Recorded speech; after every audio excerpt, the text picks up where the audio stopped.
¿Y cómo te aviso? Buenos días, queridos hermanos, que Dios los bendiga y los guarde.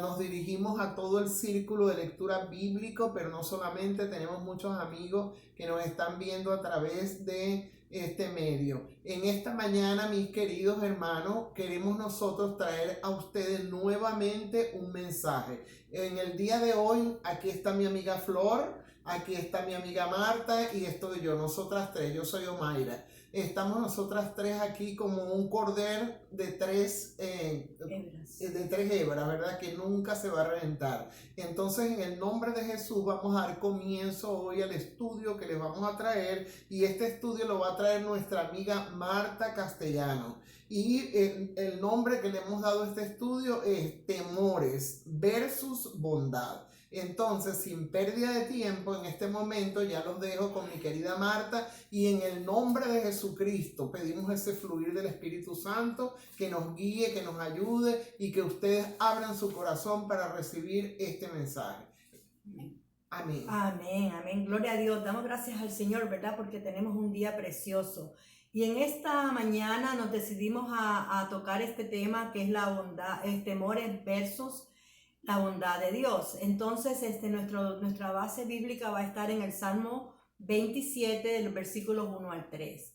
Vamos a enfatizar eso, pero vamos a entrar también en otras porciones de la Biblia que queremos traer para aludir a lo que vamos a hablar en esta mañana. Y voy a leerles el Salmo que dice así la palabra. Jehová es mi luz y mi salvación. Pregunta, ¿de quién temeré? Jehová es la fortaleza de mi vida. ¿De quién he de atemorizarme? Cuando se juntaron contra mí los malignos, mis angustiadores y mis enemigos, para comer mis carnes, ellos tropezaron y cayeron. Aunque un ejército acampe contra mí, no temerá mi corazón. Aunque contra mí se levante guerra, yo estaré confiado. ¡Wow! Amén. ¡Qué maravillosa palabra!, ¿verdad? Amén. La verdad que vemos aquí que cuando David se decide escribir este salmo, él está aconteciéndole muchas cosas, situaciones en su vida que lógicamente tienen que producir en él temores no reales que están viviendo. Pero yo quisiera traerles una pequeña introducción, lo que es el miedo, ¿verdad? El miedo puede matar, dice, el miedo puede dar vida, dependiendo de las circunstancias que nos encontremos y cómo nosotros reaccionemos ante esta situación. Pero el miedo es bueno o es malo. El miedo puede dar vida o puede quitarla. Entonces nosotros nos damos cuenta que hay unos miedos naturales que vamos a experimentar como seres humanos, ¿verdad? Y yo podría decir algo rapidito: cuando vamos a cruzar una calle, tenemos que ver a la derecha, tenemos que ver a la izquierda para ver que no venga ningún automóvil y nos vaya a atropellar. Entonces, el muchacho que esté estudiando tiene que prepararse fuertemente para poder pasar con una nota buena su examen. Y son miedos naturales que yo le considero naturales, que los experimentamos todos. Pero yo en este día quisiera referirles a ustedes que hay miedos que nacen de un peligro real o supuesto. Puede ser algo que estamos enfrentando, puede ser algo imaginario en nuestra mente, ¿verdad? Si se trata, dice, de un peligro de verdad, que verdaderamente amenaza la integridad de la persona, se le llama miedo real. Y vamos a ver que este es el caso de David. Pero también podemos ver que hay cuestiones de cosas que imaginamos. Entonces esto se clasificaría como un miedo neurótico. Y yo pienso que aunque conocemos al Señor, hay muchos creyentes que estamos dentro de la iglesia y que aún estamos experimentando miedos mentales, ¿verdad? Muchas fobias. Hay personas que tienen miedo a la oscuridad, miedo a las alturas, miedo a animalitos, miedos a gatos. Yo conozco personas literalmente que le tienen miedo a los gatos. Y así pudiéramos agregarle tantas cosas a la lista. Estos son miedos infundados. Dice que muchas veces nos paralizan y superan en intensidad el nivel de la amenaza que estas cosas realmente representan, ¿verdad? Miedo al agua, aún meterse al agua le da miedo. Y yo decidí que cuando tenga un miedo y reconociéndolo, voy a enfrentar ese miedo de cara. Si es a las alturas, me voy a subir a algo alto. Si es al agua, me lanzo al agua. Y esos son los miedos que son a veces imaginarios, que nos han paralizado y nos han robado. Y el enemigo ha usado en contra de nosotros para que no progresemos en algunas áreas. Aunque en otras progresemos, pero en algunas nos quedamos estancados, ¿verdad? y yo quisiera referir lo que es el terror. Es un miedo específicamente intenso. El terror rebasa el miedo, ¿verdad? Un terror que también te lleva a paralizar. Y quisiera tocar lo que es la ansiedad. Dice, es un estado mental que se caracteriza por una gran inquietud, una intensa excitación y una extrema inseguridad. Dice, miedo difuso en que no se aclara exactamente cuál es el origen, ¿verdad? Es una ansiedad, dice, y esto es una ansiedad que acompaña a algunas enfermedades, dice, en especialmente las que son neuróticas, ¿verdad? El pánico puede ser un temor colectivo de todos o compartido entre muchas personas a la vez. Y aclarando esto, pues vamos a entrar de un miedo a la clase, a lo que me lleva en esta mañana. Dice, el miedo puede cumplir una función positiva en el ser humano. ¿Por qué? Porque provoca la liberación de adrenalina que a su vez imparte fuerzas para huir o para combatir. Y vamos a ver este miedo en la vida de David, ¿verdad? Que él le produjo escapar por su vida. Y al contrario del miedo neurótico que se convierte fácilmente en una ansiedad paralizante. Y entonces, y es por eso que tenemos que nosotros estudiarnos, autoexaminarnos para ver en qué nivel nos encontramos en esta situación, identificarlo y rendírselo al Señor. Y vamos a ver que el miedo verdadero surge cuando hay una persona, dice, o algunas personas empeñadas a hacerte daño, sintiendo odio en su corazón o padece de algún desequilibrio mental, que fue el caso de lo que experimentó David en su vida. Dice que David empieza a sentir miedo cuando su jefe, que es el rey Saúl, trata varias veces de clavarle a la pared con una lanza. O sea, que no está infundado en su mente, ni a lo mejor el rey David me está haciendo eso, no, el rey Saúl. No, es una realidad que le está aconteciendo a él. Dice, el joven le esquiva, pero comprende que es su éxito. Y mire lo que produjo esta situación en Saúl.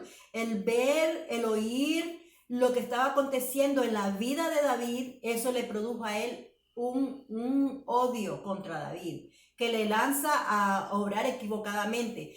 Y como no nos trae en este momento lo que es la historia, pero dando un poquito de historia, sabemos que ya Saúl había sido desechado, que ya David había sido ungido para tomar la posición del rey cuando éste saliera de su posición. Entonces ya definitivamente ya él no era el rey más de Israel, más sin embargo dice que esto produjo en él una ira. Dice, el joven esquiva, pero comprende que su éxito en la guerra contra los filisteos ha provocado la envidia de Saúl. No solo es envidia, yo le agregaría más celo.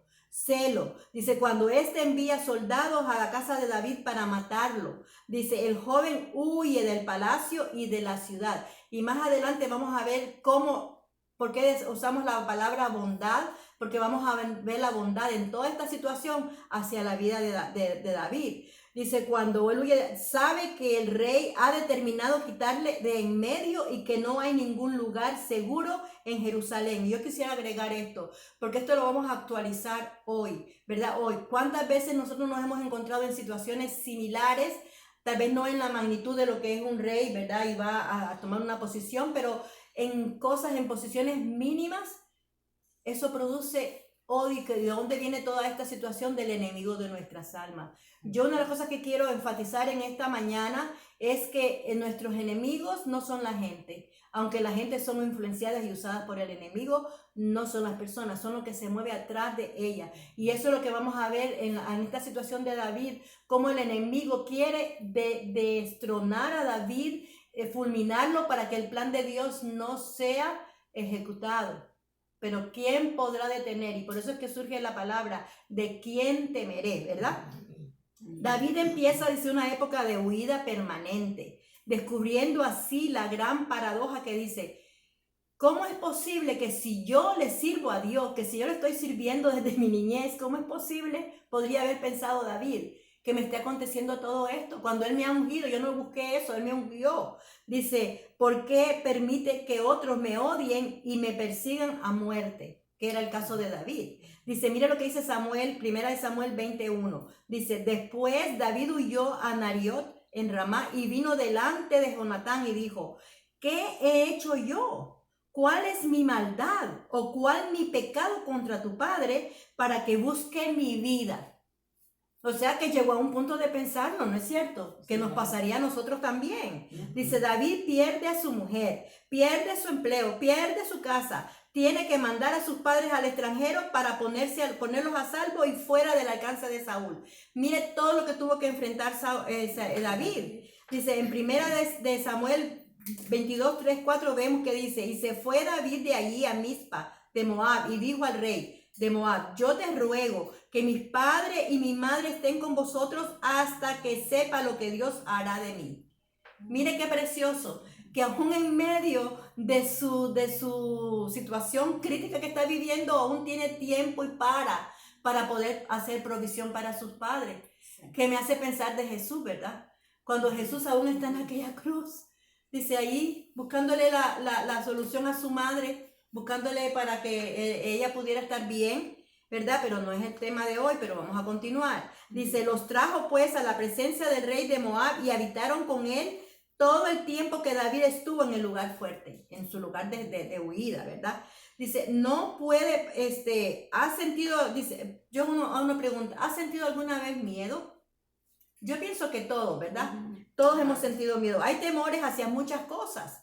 Dice, a la enfermedad, a la soledad, y es la que enfrentó David en este momento, al embarazo, cuando era primeriza, yo tuve temor a esas cosas, a lo que no sé ni qué esperar, ¿verdad? A los accidentes, vamos manejando y se nos ha cruzado de momento un pensamiento, Dios mío, que no me pase nada, al despido, que yo no solamente lo temí, pero me vino el despido de mi trabajo. O sea, son cosas que a veces eran infundados, pero para mí se hizo una realidad. Dice, algunos jóvenes tienen miedo que sus padres se separen.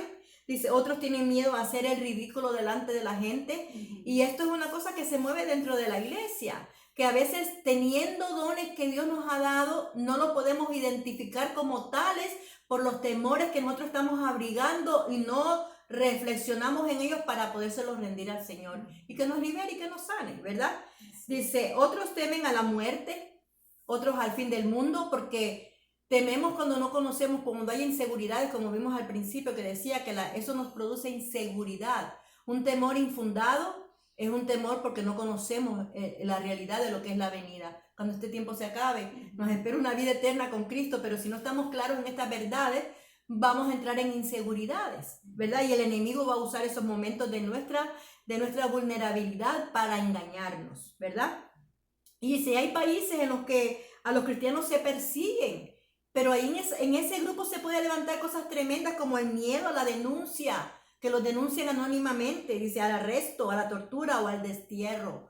Y todas estas cosas son reales, pero a veces son infundadas, que posiblemente nunca sucedan y vivimos paralizando nuestra vida de poder fructificar, como hablamos en nuestra enseñanza anterior, ¿verdad? Y dar fruto para nuestro Dios. Y eso nos puede robar esa situación. En el Salmo 27 dice, David nos lleva a sus miedos al Señor. Vemos como David en este Salmo comienza a darse cuenta de que hay temores en él. Pero va a la fuente de vida, ¿verdad? Dice, empieza a hablar de un tema nuevo para él, ¿verdad? Cuando dice, mis enemigos. ¿Él había conocido eso? No. Yo pienso que cuando él había estado pastoreando sus ovejitas, él nunca le tuvo temor ni a las bestias. Ahí les hizo frente a las bestias tremendamente, pero ahora comenzó a experimentar el temor, la inseguridad, porque estaba pasándole algo que no era ni justo hacia él. Dicen, eso es en el Salmo 27, el versículo 2, el 6, el 11 y el 12. Les invito a que lean todo el Salmo, ¿verdad? Dice, antes había reconocido que los malignos eran enemigos de Dios, pero ahora estos son enemigos suyos también. Dice, van por él, siente un miedo real, basado en un peligro real y constante. No era cosa que se pasaba hoy, pasaba un año y después volvía. No, era una cosa constante. Dice, tiene que salir corriendo para salvar su vida. Dice, no puede confiar en nadie. No conoce en este tiempo el calor de un hogar estable, porque en este momento va a tener que huir porque es una guerra, yo le diría una guerra fría pero declarada. ¿Qué quiere decir una guerra fría? Porque no había una razón justificada porque Saúl le siguiera solamente por sus propios temores, por sus propias inseguridades y por su neurosis que tenía en su mente, ¿verdad? Porque ya él tenía que haber reconocido su momento de salir, para hacerlo todo bien delante del Señor. Y vamos a acordarnos de esto, de la protección ahora del Señor hasta ahora. Vamos a ver cómo el Señor hace provisión. Es una cosa tan maravillosa como Dios está al presente de nosotros. Yo quisiera volver a leer otra vez esos 3 versículos porque vamos a hacerle énfasis a esta porción bíblica porque quiero que eche raíces en nosotros. Dice, Jehová es mi luz y mi salvación, ¿de quién temeré? Dice, Jehová es la fortaleza de mi vida, ¿de quién he de temorizarme? Cuando se juntaron contra mí los malignos, mis angustiadores y mis enemigos para comer mis carnes, ellos tropezaron y cayeron. Aunque un ejército, escuche bien esto, acampe contra mí, no temerá mi corazón. ¿Por qué? Porque contra mí se levante guerra, yo estaré confiado. Y estas son las lecciones que David ha tenido que aprender durante todo este tiempo y vamos a ver cómo él llegó a este punto, ¿verdad? De poder escribir esa verdad que ahora nos está inspirando a nosotros, nos está alentando a nosotros y nos está fortaleciendo a nosotros. Él tuvo que vivir un tiempo de soledad y la soledad debe ser algo terrible cuando es impuesta por las circunstancias, porque por lo general no vamos a buscar una soledad si podemos estar acompañados, ¿verdad? Y esto es lo que él tuvo que vivir, es un tormento, dice, el que no tenga ni siquiera amigos con quien compartir este momento que está viviendo. La soledad es la primera cosa buena, que no es buena en la Biblia, porque nos recordamos cuando el Señor dijo, no es bueno que el hombre esté solo, y eso lo encontramos en Génesis 2:18. Y Dios le creó una ayuda idónea a Adán para que él no estuviera solo, porque vio que él estaba solo. Dice, es verdad que a veces nos gusta estar solos. Tenemos un tiempo para recogernos con el Señor, pero es algo que nosotros hacemos voluntariamente. Cuando dice la gente nos agobia, a lo mejor muchas situaciones, estamos muy ocupados y buscamos estar solos, pero no cuando somos perseguidos por una situación difícil, ¿verdad? Entonces dice, nos metemos en una habitación, buscamos al Señor y eso es lo que ha hecho la pandemia en este momento. Nos ha ayudado, para mí me ha ayudado muchísimo el poder tener un tiempo que a lo mejor tuvimos que hacer pares en nuestro caminar tan ocupado que teníamos y hemos tenido este tiempo para encontrar esta palabra que ha sido una fuente de vida. Entonces eso es buenísimo, pero hay algo peor que la soledad y eso es el rechazo activo, porque vez tras vez Saúl rechazó a David y podemos ver comenzando del versículo 17 de Primera de Samuel hasta yo llegué hasta el capítulo 25.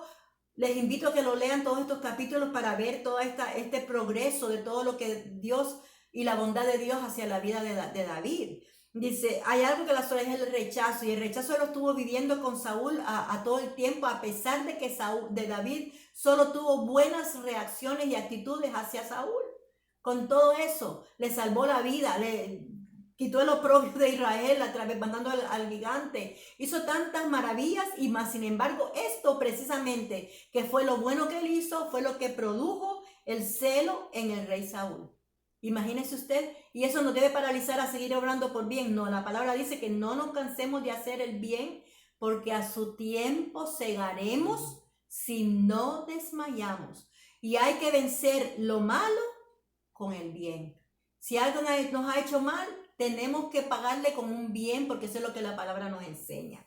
Bueno, el joven David, después de un comienzo brillante, dice, sirviendo en el palacio del rey Saúl, dice, llega un momento que tiene que huir. Y volvemos a repetir porque es lo que nos mueve en este día, ¿verdad? Pierde su trabajo, volvemos a repetirlo, pierde a su mujer, y vamos a ver que a través de todas estas situaciones, todo lo que se le había prometido a la persona que venciere, nada de eso Saúl cumplió con la vida de David. Mas, sin embargo, en medio de todo lo que tuvo que enfrentar David, en medio de todo, mis amados hermanos, queda evidente la bondad de Dios, la protección, el cuidado hacia la vida de él. Y vemos que en Primera de Samuel, el versículo 19 del 1 al 5, yo voy a leer más que el primero, pero los invito a que lo copien para que lo busquen. Dice que dice Saúl a Jonatán, su hijo, y a todos los siervos para que matasen a David. Fíjese bien. Pero Jonatán, hijo de Saúl, dice, amaba a David en gran manera. Y dio aviso a David. Esa es la primera bondad de Dios. Dice, dio aviso a David diciendo, Saúl, mi padre, procura matarte. Por tanto, cuídate hasta la mañana y estate en lugar oculto y escóndete. ¿De dónde vino eso? Porque Jonatán era tan bueno. Sí, apeló a la bondad de Jonatán, pero no fue la bondad de Jonatán que libró la vida de David. Fue la provisión, fue el cuidado y fue la bondad de Dios Amén. que envió a Jonatán para avisarle que este peligro era eminente en su vida. ¿Y qué hizo entonces? Dice, y todavía le repite Jonatán, le dice, y yo saldré y estaré junto a mi padre en el campo donde estés. Y dice, y hablaré de ti a mi padre y te haré saber lo que haya. No solamente le estaba avisando ahora, pero le estaba dando la seguridad, afirmando lo que él estaría pendiente a cualquier cosa que su padre hiciera para podérselo avisar. ¿No vemos la bondad de nuestro Dios en ese momento? ¡Qué maravilloso! ¿No es cierto? Amén. Cómo el Señor tiene cuidado de nosotros, mis amados hermanos. Así es que no sé lo que tú estés enfrentando en este momento, pero hazte de esta palabra y de esta bondad de Dios, porque también es para ti y es para nosotras. Amén. Y luego vemos la segunda parte, la segunda provisión de Dios a la vida de David. ¿Qué pasó en 1 de Samuel 19, del 11 al 17? Mire lo que dice. Saúl envió luego mensajeros a casa de David para que lo vigilasen y lo matasen a la mañana. Mas Mical, su mujer, avisó a David diciendo, si no salvas tu vida esta noche, mañana serás muerto. Dígame usted si no es la provisión de Dios. Si no es la provisión de Dios, sabemos la historial de Mical, ¿verdad? Mas sin embargo fue un instrumento que Dios usó para proteger y fortalecer la vida de David. Y dice, y descolgó, mire lo que todavía hizo ella, y descolgó Mical a David por una ventana, y él se fue y huyó y escapó. Tomó luego Mical una estatua y hizo una provisión para que hiciera parecer que él todavía se encontraba en casa. Hermanos, Dios hace provisión para sus hijos, para aquel que le ama y que le busca, y vamos a ver el por qué Dios permite todas estas situaciones, ¿verdad? Y vamos a ver la tercera provisión de Dios. ¿Cuál es? Dice en 1 de Samuel 19, del 18 al 24, ¿qué dice? Huyó después David y escapó, y vino a Samuel en Ramá, y le dijo todo lo que Saúl había hecho con él y Samuel se fueron y moraron en Nairoth. Mire qué bonito. Va al mismo profeta que Dios envió para ungirlo como rey, y vuelve él porque tiene la certeza de que algún bien va a recibir ahí, y no solamente, pero Samuel va con él. Qué precioso, ¿no es cierto? Cómo Dios nos da esa provisión de que aún nos recuerda a dónde llegar, con quién contar, porque no con todas las personas es confiable contar, mis amados. Hay veces que es necesario callar, y hay veces que Dios nos va a indicar con quién poder compartir, con alguien que realmente va a ser una ayuda enviada por Dios. Aleluya. Sin embargo, él dice, en toda esta situación que él está enfrentando, huyendo, dejando casa, dejando todo, cuidando a sus padres, porque todo esto le está aconteciendo, es una realidad, mas sin embargo él puede decir, Jehová es mi luz y mi salvación. ¿Por qué no dijo Dios es mi luz? Dios es mi salvación. Porque sabe que el nombre de Dios es significativo. Él es el creador de todas las cosas. Pero cuando decimos Jehová, Jehová enfatiza el compromiso que el Señor asumió con Abraham y con toda su descendencia espiritual. Y David era parte de su descendencia. Mire qué maravilloso. Por eso es que él dice Jehová. Porque él reconoce que Jehová es su fortaleza, y lo dice, ¿verdad? Jehová es mi luz y mi salvación, y él es mi fortaleza. Y por eso él puede decir, ¿de quién temeré? ¿De quién he de atemorizarme? Dice, este Dios que se llama Jehová es el yo soy, el gran yo soy, el que siempre es, no fue ni será, es un constante presente en nuestra vida. Y eso es lo que él estableció y lo que David aprendió a experimentar mientras él cuidaba las ovejitas de su padre, cuando cumplía su trabajo, su misión en ese momento, y cómo Dios lo fue progresando hasta llevarlo a lo que fue un hombre conforme a su corazón, ¿verdad? Dice, Dios es el que se llama Jehová, es el que te buscó, el que me buscó, el que nos encontró. Nosotros no lo encontramos a él, él nos encontró a nosotros. Y él envió a su hijo para que salvase y nos rescatase.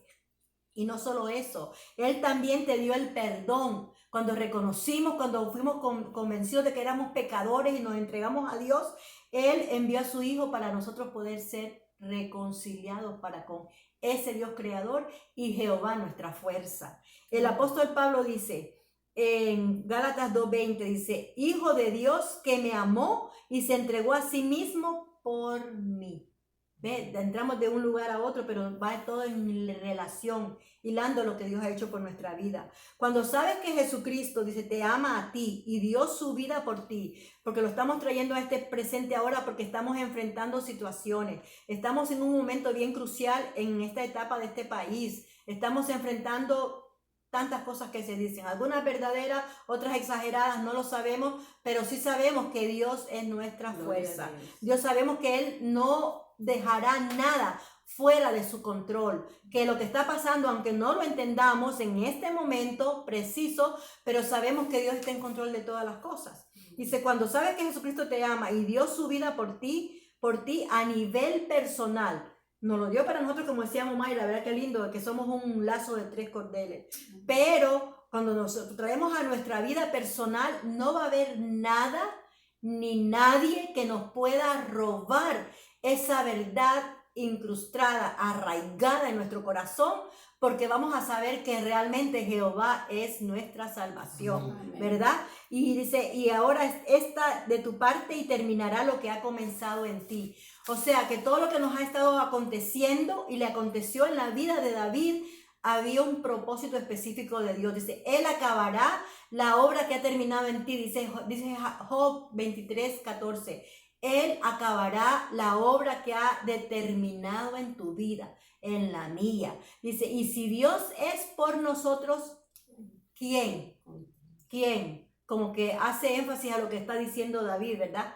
¿De quién he de atemorizarme? ¿Quién contra nosotros? Eso es en Romanos 8:31. David reconoce la gravedad de la situación. Son personas empeñadas en hacer daño, los malignos. Dice, son muchos, se juntaron contra mí. O sea que hay gente ahí tremendamente maquinando cómo deshacerse de la vida de David, porque están influenciados por el enemigo que no quiere que lo que Dios ha determinado se cumpla, pero lo que Dios ha determinado no hay ningún ser humano, ninguna fuerza humana que lo pueda detener. Dice, se han organizado y están dispuestos a tomarse todo el tiempo necesario para conseguir lo que quieren, como si pudieran sitio contra una ciudad y tomarla. Bueno, si David encuentra paz en el Señor a pesar de sus temores, también fundadas en esto, anima a pensar que también Dios lo hará por nosotros, ¿verdad? Y todo esto ha estado obrando en la vida de David, ¿verdad? Para traer lo que Dios quiere. Y entonces voy a tocar 3 puntos aquí que dice, primero, aparece un amigo del alma, Jonatán, una provisión que Dios le ha dado. Segundo, David también se encuentra refugio con el viejo profeta, el que Dios lo usó para ungirlo. Número 3, dice, también al final encuentra un verdadero amor. Vamos a ver eso en 1 Samuel 25, del 39 al 44. Luego que David oyó que Nabal había muerto, dijo, bendito sea Jehová que juzgó la causa de mi afrenta, recibida de mano de Nabal, y ha preservado del mal a su siervo. Y Jehová ha vuelto la maldad de Nabal sobre su propia cabeza. Después envió David a hablar con Abigail para tomarla como su mujer. Miren, llegó el amor también a la vida de David, ¿no? ¡Qué precioso! Dice, un amigo joven, un mentor viejo y un amor de verdad. Las 3 cosas son muestras tangibles del cuidado de Dios, de su bondad, mis amados. Temores versus bondad. ¿Por qué? Porque Dios siempre está presente. Y todo lo que Dios ha permitido en la vida de David fue porque estaba formando el carácter de David para que se convirtiera un hombre conforme a su corazón. Es la fortaleza de nuestra vida en tiempo presente. No es una historia del pasado, sino una realidad viviente ahora, actual. Dios les bendiga, Dios les guarde y sigamos adelante. Amén. Bueno, la gloria sea para Dios. Perdón. Este mensaje también va a estar escrito en la descripción, hermanos. Guárdelo en su corazón porque es un mensaje vigente. ¿De qué estamos hablando? De el temor versus la bondad de Dios. Estamos llenos de miedo alrededor de nosotros por pérdidas financieras, pérdidas de trabajo, por temor al contagio, miedo a morir. Y esto ha generado violencia doméstica, vicios, drogas, alcohol, suicidio. Pero Dios está con nosotros en este tiempo como nunca jamás ha estado. Un mensaje importantísimo y van a encontrarlo escrito en la descripción. Que Dios lo bendiga. Amén. Aleluya. Gracias. Dios les bendiga a todos. Que Dios los bendiga a todos. Sí. Amén.